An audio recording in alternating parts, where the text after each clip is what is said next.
മുരീദിന്റെ കൽബിലാ മുറബ്ബിയുടെ സ്ഥാനം. മുരീദിന്റെ കൽബിൽ മാത്രമാണ്, അല്ലാതെ നെറ്റിമയിൽ ഒട്ടിച്ചിട്ട് നടക്കണമെന്നില്ല. ആരും മുറബ്ബിയെ ശേഖാണ് ഞാൻ പറഞ്ഞാലും നടക്കുന്നുണ്ടോ?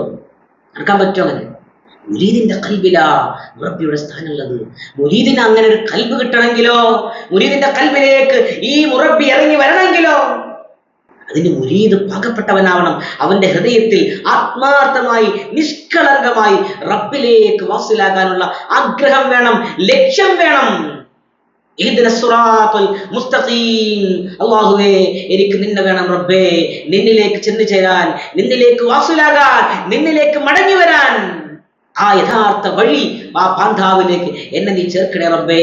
നിന്നെ അറിയാൻ, നിന്നിൽ അലിയാൻ എനിക്ക് തൗഫീഖ് നൽകണേ റബ്ബേ. നിന്റെ പൊരുത്തത്തിലേക്ക് എത്താൻ എനിക്ക് തൗഫീഖ് നൽകണേ റബ്ബേ.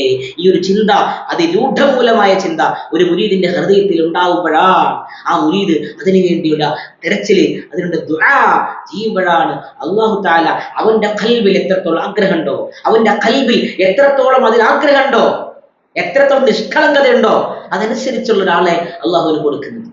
ഇങ്ങനെയാണ് ഒരാൾക്ക് ശൈഖിനെ ലഭിക്കുന്നത്. എങ്ങനെയാ? അപ്പൊ നിങ്ങൾ അതുകൊണ്ട്